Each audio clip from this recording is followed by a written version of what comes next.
신앙생활을 포함해서 우리가 사회생활까지 다 포함해서 우리가 생활을 할 때 좀 더 유익한 삶을 살기 위해서는 인간이 어떤 존재인지를 이해하는 것이 좋습니다. 내가 어떤 존재인지, 그 인간이 갖고 있는 특징이 있잖아요. 또 다른 사람이 어떤 특징을 갖고 있는지 그 인간의 보편적인 이해를 갖고 사는 사람과 전혀 상관없이 전혀 무관심하게 사는 사람은 세상을 접하는 그 마음가짐이 다른데요. 우리는 가급적이면 우리가 한 인간이기 때문에 그 인간의 보편적인 특징은 반드시 이해하고 사는 것이 좋습니다. 그 중에 하나가 뭐냐 하면 사람은 눈에 보이는 것과 눈에 안 보이는 것 중에 가장 빨리 영향을 받는 것은 눈에 보이는 것. 우리는 눈에 보이는 것에 당장 영향을 받는 그런 존재로 살아가고 있습니다. 이 부정할 수 없는 인간 모두의 공통점이에요. 막 조심하려고는 할 수 있지만 우리는 아무리 그렇게 해도 눈에 보이는 것에 반응하고 눈에 보이는 것에 빨리 우리가 끌려가는 것을 보게 됩니다. 그런데 잘 들여다보면 눈에 보이는 것에 뭔가 반응이 일어나고 눈에 보이는 것에 끌려가는 그 인간의 보편적인 특징조차도 실제로는 눈에 보이지 않는 우리의 생각에 의해서 그 모든 삶이 결정되는 것을 보게 됩니다. 우리는 눈에 안 보이는 것을 소홀하게 생각합니다만 사실 더 큰 영향력을 주고 있거든요. 눈에 보이는 것은 빨리빨리 반응하긴 하지만 그마저도 사실은 눈에 안 보이는 것들에 의해서 어떻게 반응을 보이나 그 열매인 것이지, 실제로 인간은 보이지 않지만, 당장은 보이지 않지만 눈에 안 보이는 우리 속에 있는 인격, 우리 속에 있는 습관, 우리 속에 있는 생각, 그런 것들이 결국 우리의 행동들을, 우리의 선택들을 결정하는 것을 보게 됩니다. 아까 전에 장로님께서 기도 내용 중에도 인용하셨습니다만 한 가지 비유를 하자면, 어떤 사람은 같은 시대를 살고 있는데 독립투사의 삶을 선택해요. 어떤 사람은 같은 시대를 살고 있는데 자신의 재산, 자신의 권력을 더 확보하기 위해서 오히려 나라를 팔아먹습니다. 같은 시대를 살고 있는데 또 같은 민족이라고 분명히 그렇게 그전까지는 티가 나지 않게 살아왔는데 어떻게 누구는 독립투사의 삶을 선택하고 누구는 매국노의 삶을 선택하였을까? 지나온 역사에 그런 흔적들이 남아있잖아요. 어떻게 그렇게 되었을까? 이유는 간단합니다. 우리나라가 어떤 입장이어서 이건 다 핑계고, 그 사람의 보이지 않는, 눈에 보이지 않는 생각들이 어떻게 그동안 어릴 때부터 형성되었는지에 따라 어떤 사람은 똑같은 일본의 그 압제를 마주했을 때 나라를 위해 자신의 생명을 그냥 기꺼이 던지는 그런 독립투사의 삶을 선택할 생각들을 이미 그동안 갖춰놓고, 어떤 사람은 기회다 생각하고 오히려 나라를 팔아먹고 자신의 재산, 자신의 어떤 권력을 더 확보하는 것으로 마음이 흘러가는, 이 결국 눈에 보이지 않는 이 마음의 생각 때문에 완전히 다른 삶이 나눠지는 것을 우리가 보게 됩니다. 신앙생활도 마찬가지예요. 우리는 다 같이 교회를 다닙니다만 면면이 들여다보면 사실 똑같지 않죠. 대략적인 한남제일교회에 함께 예배한다 라고 하는 공통점, 또 같은 찬송가를 부른다, 같은 개역개정 성경을 들고 우리가 성경 읽는다 하는 대략적인 공통점이 있을지 모르겠지만 자세히 들여다보면 같은 상황에 다른 행동을 보이는 모습들이 나타납니다. 왜냐하면 신앙생활하면서도 눈에 보이지 않는 이 생각들이 다 다르게 구축되어 계시는데, 그게 겉으로는 평상시에 드러나지 않지만 어떤 계기가 되면 다른 말이 나와요. 다른 행동이 나와요. 누구는 이렇게 하는데 누구는 저렇게 해요. 그 모든 것이 눈에 보이지 않는 생각에 따라 달라지는데요.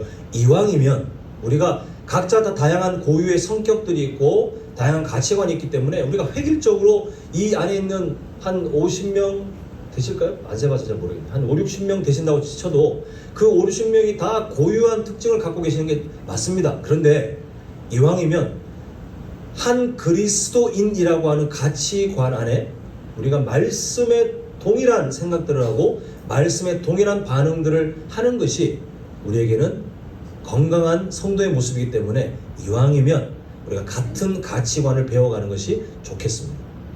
그래서 우리는 지금 이제 오늘 3주 차인데 왜 굳이 칼빈주의 5대 강령 이거를 이 하반기 사역을 준비하는 이 더운 여름에 굳이 할까?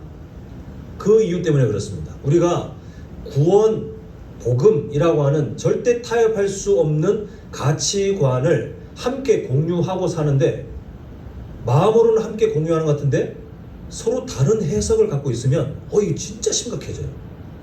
뭐 대충 믿고 예수님 믿음 뭐 나중에 천국 가면 되죠.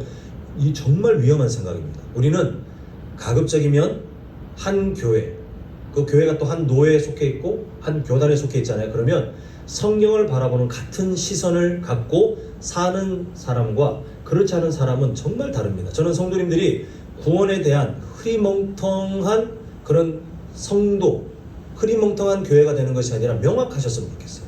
분명했으면 좋겠어요. 그래서 이건 좀 위험한 발언이긴 한데, 차라리 분명하게 말씀에 대해서 고민하시다가 우리 교회가 갖고 있는 신학이 맞지 않으면 다른 교회를 가시면 됩니다.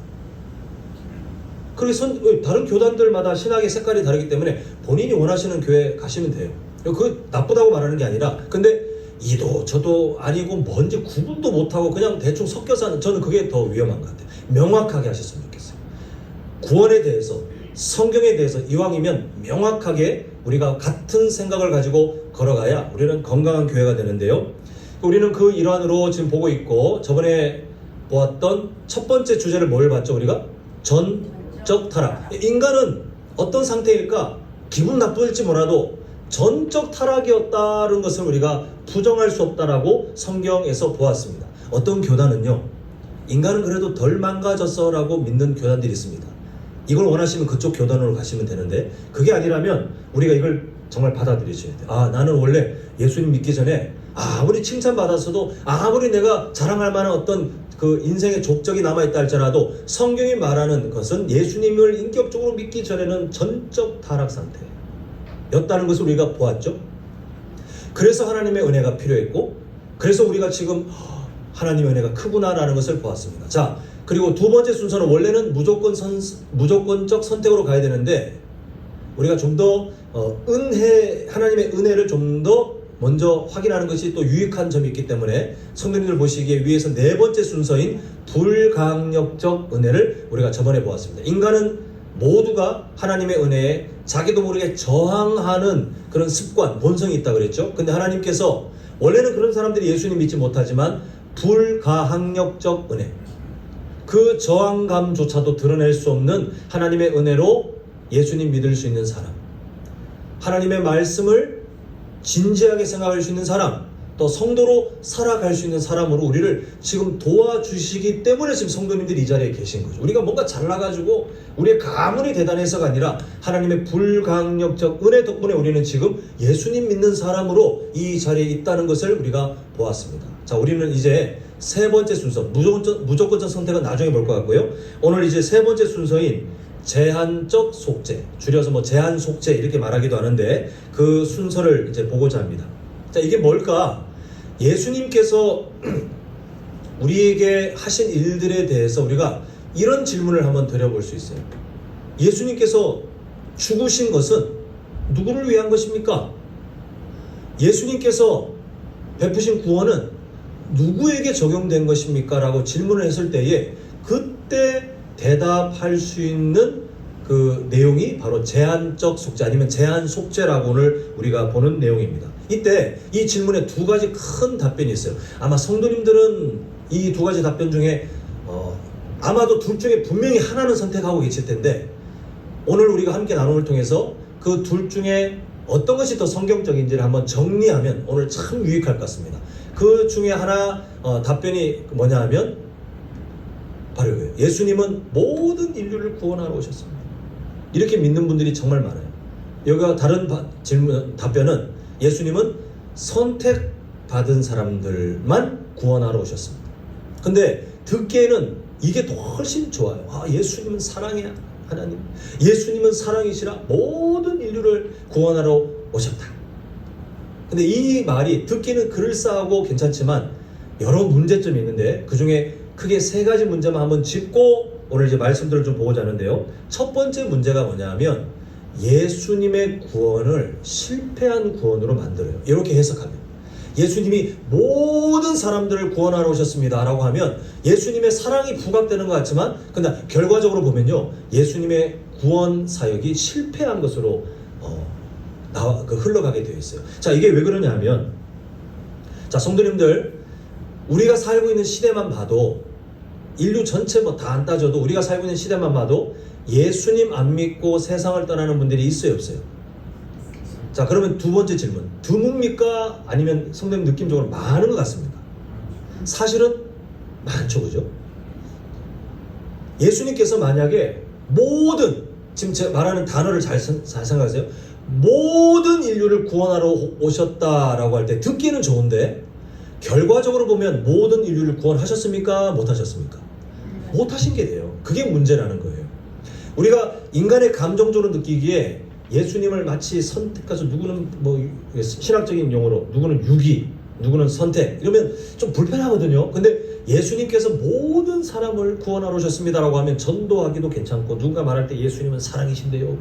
예수님은 모든 사람을 구원하러 오셨습니다라고 하면 듣기엔 좋을지 몰라도 결과적으로 보면 근데 예수님의 의도와 다르게 모든 사람을 구원하지 못하고 꽤 많은 사람들을 구원하지 못한 결과가 지금 지난 역사 가운데 남아있고 지금도 여전히 앞으로도 그럴 거예요. 확률적으로 예수님을 믿는 사람보다 안 믿고 세상을 떠나는 참 안타까운 결과이긴 하지만 그런 사람들이 비율로 훨씬 많습니다. 결국 예수님의 구원 사역이 실패라는 의미가 돼요. 이렇게 해석하면 비유하자면 예수님께서 이렇게 말씀하시는 거예요. 우리 모두가 성도님들 그렇지 않겠지만 지금 빚이 10억이에요. 10억.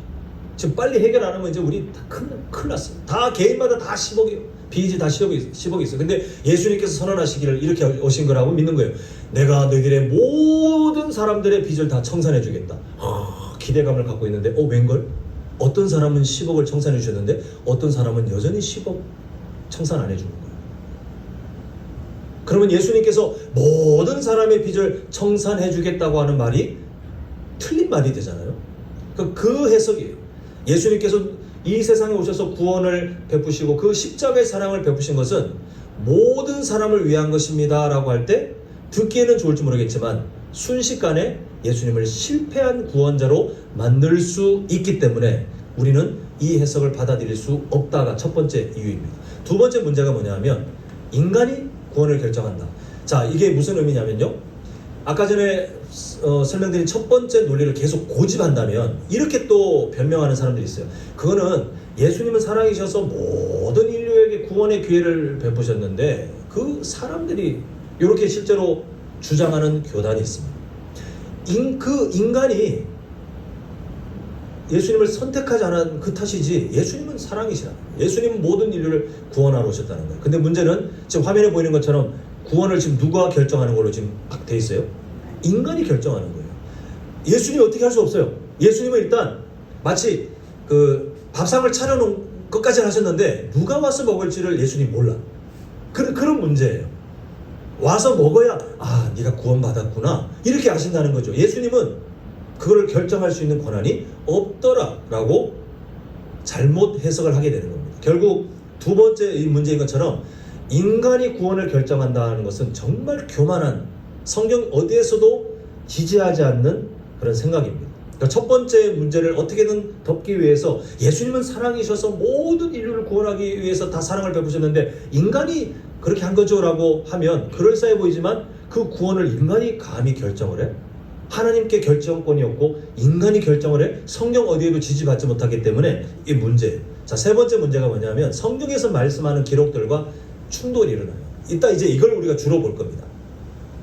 성경을 어떻게 증거하고 있느냐? 우리는 여기에 답을 찾아야 되잖아요. 자, 우리 한번 잘 아는 요한복음 3장 16절 말씀하시죠. 아시는 분들은 암송하셔도 되고 화면 보고 읽으셔도 되고 시작. 하나님이 세상을 이처럼 사랑하사 독생자를 주셨으니 이는 그를 믿는 자마다 멸망하지 않고 영생을 위하여 함이라. 자, 우리가 이 말씀 너무 잘 알죠. 정말 잘 아는 말씀인데 이 말씀이 사실은 제한 속죄를 설명하는 말씀입니다. 지금 보면 하나님이 세상을 이라고 할 때 그 범위는 모든 사람들에게 그 구원의 그 복음이 전해지는 것을 말해요. 세상을 이처럼 사랑하사. 하나님께서 선택한 사람들을 구원하신다고 해서 지난 인류의 역사를 보십시오. 복음이 전해지는데 예수님 믿는 사람에게만 복음을 전하는 것이 아니라 모든 인류에게 공통적으로 복음이 전해지도록 기회를 주시는 거예요. 그런데 중간에 이는 그 다음에 뭐라고 되어 있습니까? 그를 믿는 자라고 좁게 대상을 정해 놓으셔요. 모든 사람한테 복음이 제시되는 것은 맞지만 그러나 그 구원이 적용되는 범위는 너무 좁아요. 그를 믿는 자마다 멸망하지 않고 영생을 얻게 하려 하심이라 라고 성경은 그 내용을 제안하고 있습니다. 자, 이 말씀들이 우리에게 어떤 의미로 다가오냐 하면 하나님께서 째째한 사람이다가 제한 속죄의 의미가 아니고요. 그 범위 안에 내가 있어? 이게 제한 속죄 교리의 주제예요. 성도님들께서 그러신 분은 없겠지만 제가 예전에 청년 사역할 때 꼭 그런 사람 한두 명 만났는데 삐딱하게 성경을 꼬아서 듣는 사람들이 있어요. 모르겠어요. 그 친구가 정말 구원을 받은 사람인지 모르겠지만 삐딱해요. 그래서 하나님께서 우리를 선택하셨습니다. 우리를 부르셨습니다. 이렇게 구원의 그 범위가 좁다라는 것을 설명하면 나머지 선택되지 않은 사람 입장에서 화가 막 나는 거예요. 왜 그렇게 인류애가 넘치는지 모르겠어요. 화가 나가지고. 근데 이 교리들은요, 다른 사람을 왜 버리셨습니까를 해석하는 도구가 아니고 내가 여기에 포함되어 있다고요? 내가 전적 타락이었는데 불강력적 은혜를 나에게 주셨다고요? 그리고 오늘 주제로 나에게 그 너무나도 제한된 그 범위 안에 내가 들어있다구요를 찾아내는 것이, 그걸 발견하는 것이 이 교리의 핵심이에요. 자, 그래서 우리가 하나님께서 예수님의 죽으심을 구원사역에 포함시켜 놓는데 하나님 입장에서 독생자 예수 그리스도를 죽이시는 것은 엄청난 고통 아닙니까? 근데 그 목적이 있더라는 것입니다. 자, 그 목적이 뭐냐 하면 저번주에 보았던 주제처럼 불강력적 은혜로 하나님의 은혜에 저항하는 사람들을 저항하지 못하도록 마음을 도우신 다음에 예수님 믿게 하셨는데 그 믿게 하신 목적이 뭘까? 자, 우리 요한복음 10장 15절 하반절 예수님의 고백입니다. 나는 누구를 위해서 목숨을 버린다고요? 모든 세상을, 모든 인류를 위해서라고 하지 않고 예수님의 십자가 사역은 딱 제한되어 있어요. 양을 위해서. 이 양이라고 하는 이 범위에 우리가 주목해야 됩니다. 하나님께서 불강력적 은혜로 저를, 성도님들을 그 저항감을 눌러가지고 예수님 믿을 수 있는 마음, 예수님의 말씀에 귀를 기울일 수 있는 마음, 성도로 살아가고 싶은 그 마음을 지금도 도와주시는 그 이유가 뭐냐 하면 그냥이 아니라 어디에 소속되게 하냐면 양이에요. 목자이신 예수님에 대해서 양, 그 그룹 안에 들어가도록 불강력적인 은혜를 주셨고 예수님은 또 말씀하시기를 나는 그 양을 위해서 내가 목숨을 버리러 왔어 라고 고백하고 계십니다. 6장 30절 37절도 봅니다. 이렇게 말씀합니다. 한번 같이 읽어볼게요. 시작. 아버지께서 내게 주시는 자는 다 내게로 올 것이요 내게 오는 자는 내가 결코 어떻게 안 하신다고요? 네. 지금 출발을 보십시오. 아버지께서 예수님에게 주신답니다. 모든 인류가 있는데 모든 인류를 그냥 다 이게 아니라 그 모든 인류 중에 하나님께서 선택하신 자들을 양으로 비유하셔서 예수님에게 주신대요. 예수님은 또한 아무도 내가 쫓아내지 않고 다 품에 안고 예수님의 십자가 사랑을 경험하도록 사랑을 베푸신다는 거예요. 그 범위를 잘 생각하셔야 돼요. 그 결국 예수님을 믿게 된 사람들, 우리가 예수님 믿는다고 할 때 순서를 잘 이해하셔야 되는데요. 예수님을 믿었기 때문에 우리가 예수님께 양이 되었다. 예수님을 믿었기 때문에 우리가 하나님의 백성이 되었다가 아닙니다. 순서는 하나님께서 성도님들을 양으로 삼기로 결정하셨기 때문에 뭘 주셨다는 거예요?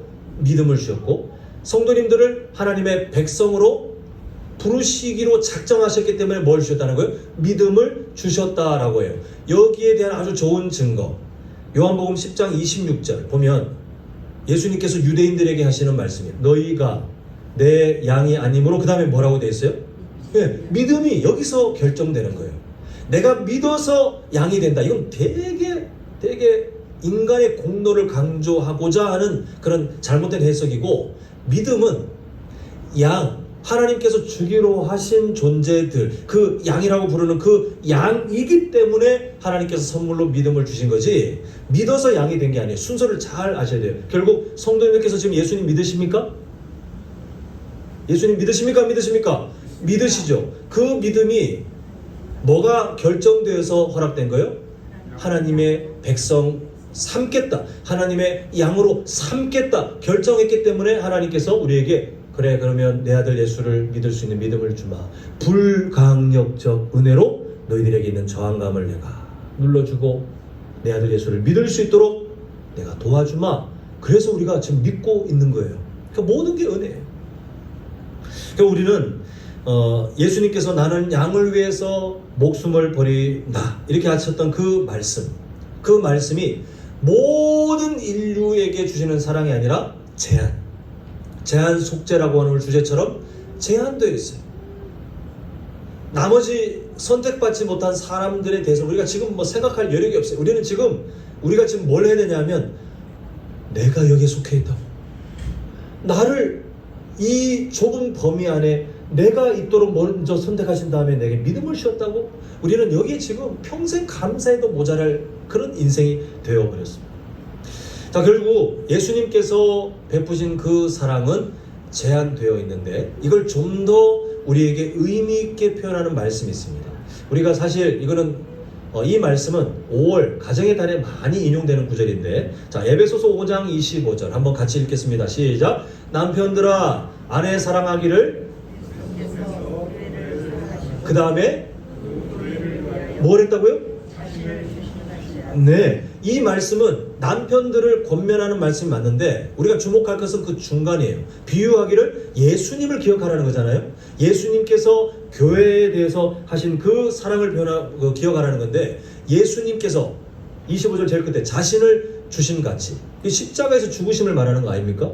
근데 자신을 주셨는데 모든 인류에게 아니라 제한되어 있죠. 누구를 표현하고 있습니까? 교회를 위하여. 그리고 우리가 성경에 담겨있는 주제이기도 하고 5장 25절에 담겨있는 그 비유를 통해서 볼 수 있듯이, 신랑 대신 예수님이 누구를 위해서 죽으셨다는 거예요? 신부인 그 교회를 위해서요. 좁게 말하면 신부인 성도들을 위해서 죽으셨다 이렇게 말씀하고 있습니다. 결국 복음이라는 것은, 십자가의 죽으심이라는 것은 넓지가 않아요. 되게 좁아요. 아마 여기 이제 남편의 입장으로 계신 분들, 뭐 저도 마찬가지입니다만, 우리 교회가 불렀어요. 어떤 여성을 구할 겁니까? 뭐 물어보나 말하죠. 다 구했으면 좋겠지만 제일 1순위가 누구예요? 자녀들 제끼고, 일단 그 여성들을 비유로 한다면 자기 안에 그냥 들쳐업고 달려가는 거죠. 옆에 있는 다른 여성이 저도 됐어요 이렇게 하셔야 정상입니다. 그죠? 자기 아내가 있는데 이 여성 저 여성 다 욕심부리다가 다 죽은, 그게 아니라 내 아내를 먼저 챙기겠다. 이게 아마 지금 여기 계신 분들 남편들의 당연한 마음이실 거예요. 예수님의 죽으심이 바로 그 의미입니다.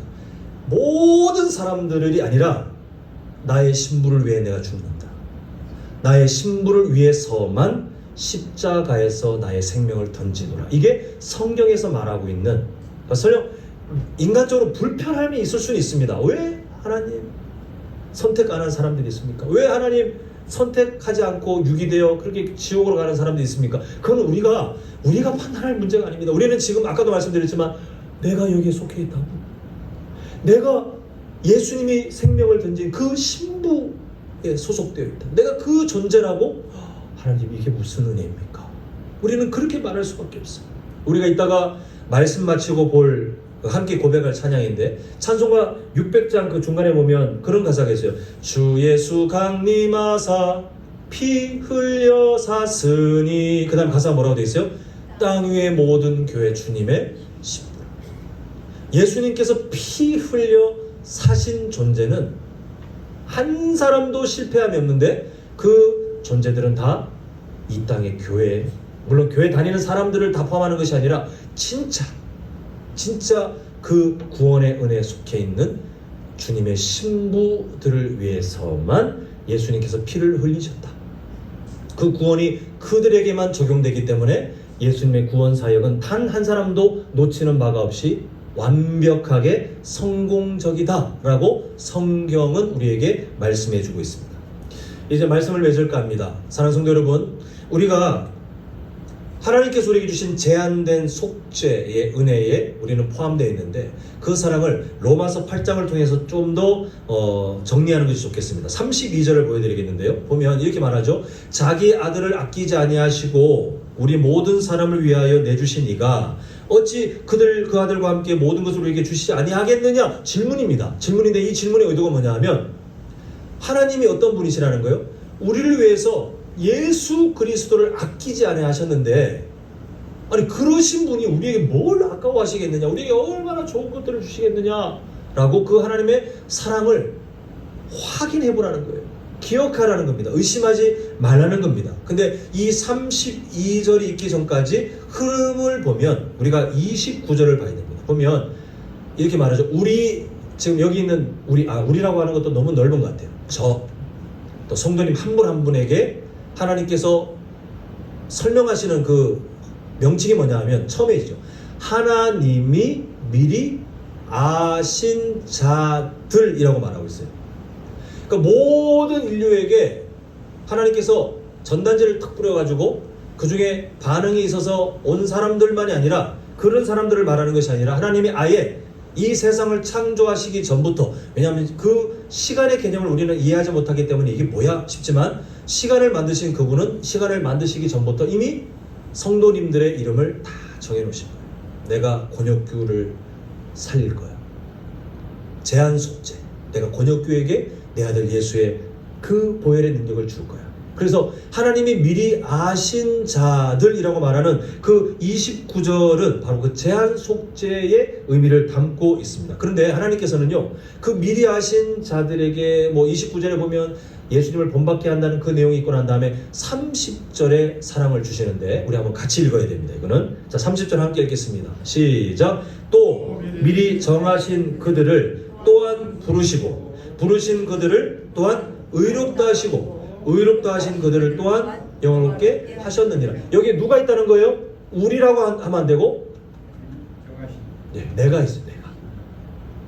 모든 인류에게 주신 기회가 아니라 권역규에게 성도님들 이름 한 분 한 분 스스로에게 부르셔야 돼요.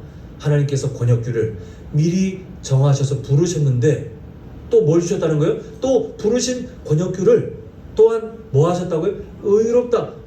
마귀가 옆에 나타나가지고 하나님 저 인간이 뭐가 의롭습니까? 권역규가 뭐가 의롭습니까? 근데 하나님께서 칭의 은혜가 여기 나타나는 거예요. 내 아들 예수의 피로 충분하다. 법적으로 선언한다. 권역규는 세상 떠나기 전까지 부족함이 있겠으나 그러나 이미 내 아들 예수를 통하여 의인이니라. 그래서 저는 천국 갈 수 있던 거예요. 저는 회개 다 못해도 천국 갈 수 있어요. 안 하겠다가 아니라 전 최선을 다해야 되겠지만 저는 기억 못하는 죄들이 얼마나 많겠어요. 그런데 저는 당당하게 천국 갈 수 있는 이유가 이미 법적으로 선언해 놓으셨어요. 의롭다 하셨다. 그런데 여기서 멈추지 않습니다. 계속 보시면 의롭다 하신 권역규를 또한 뭐 하게 하셨다고요? 영화롭게. 이게 소망이에요. 소망. 하나님이 나를 실패자로 그냥 부끄럽게 분명히 칭의 나를 법적으로 의롭다 하긴 하셨는데 천국 갔더니 다 나보다 괜찮고 나는 이렇게 쭈글쭈글해지고 이게 아니라 하나님의 결론은 뭐냐 하면 내가 너를 영화롭게 할 거야. 완전히 거룩하게 만들 거야. 이게 우리에게 소망이에요. 하나님께서 이 사랑을 우리에게 다 준비하셔서 주시는데 이 사랑을 세상 곳곳에 다 던져놓고 반응이 있으니까 그래 너는 나의 양 이게 아니더라는 거예요. 이렇게 하겠다라고 정한 사람들이 하나님 마음에 따로 다 적혀 있었더라. 그리고 그들을 위해서만 예수님의 십자가 사랑이 적용되었다. 그 성도님들 듣기 좋으라고 예수님은 십자가 위해서 모든 인류를 위해서 죽으셨어요. 이거는 듣기 좋지만 아까 말씀드린 것처럼 예수님의 구원을 실패한 것처럼 우리가 결국은 논리가 그렇게 가야 되기 때문에 인간의 감정으로 듣기 좋은 거 말고 성경이 말씀하는 것처럼 예수님의 십자가 사랑은 나를 위해서만, 선택한 사람들을 위해서만, 하나님의 백성들을 위해서만, 하나님의 양을 위해서만 적용되었고 내가 그 안에 있다니 하나님 너무 놀랍고 감사합니다. 이게 구원받은 우리의 남은 평생 가지고 있어야 될 말이에요. 이제 말씀을 맺겠습니다. 제가 성도님들께 말씀드리는 이 내용들, 전적 타락, 불강력적 은혜, 또 오늘까지 해서 제한된 속죄, 제한적 속죄, 제한 속죄 뭐라고 부르든 그 의미까지 왜 이걸 이 더운 여름날 굳이 말씀드리냐면, 처음에 말씀드린 것처럼 우리의 구원관이 흐리멍텅하지 않기 위해서요. 다 아시는 내용입니다. 그런데 조금 더 디테일하게 성경적으로 아느냐, 아니면 그걸 다 놓치고 그냥 내가 대충 내가 느끼는 대로 예수님이 모든 인류를 위해 십자가에서 죽으셨겠지 뭐 그게 훨씬 듣기 좋으니까요, 이렇게 아느냐의 차이가 크다는 거예요. 이왕이면 성도님들, 이왕이면 우리가 말씀에 최대한 가까운 성경관, 복음관, 그리고 구원관을 갖고 사셨으면 좋겠어요. 그게 왜 유익하냐 하면, 내가 뭔가 지식적으로 알아가지고 누군가를 가르치고, 아니요, 내가 유익해. 내가 아는 만큼 우리는 감사할 수밖에 없어요. 전적 타락 그 교리를 모르는 사람들은 감사가 있을 수가 없죠. 나는 원래 괜찮은 사람인데 내가 천국 가는 거예요. 이 세상에 이런. 근데 그걸 아는 사람은 내가 전적 타락 상태였는데 내가 구원을 받았다니 감사합니다.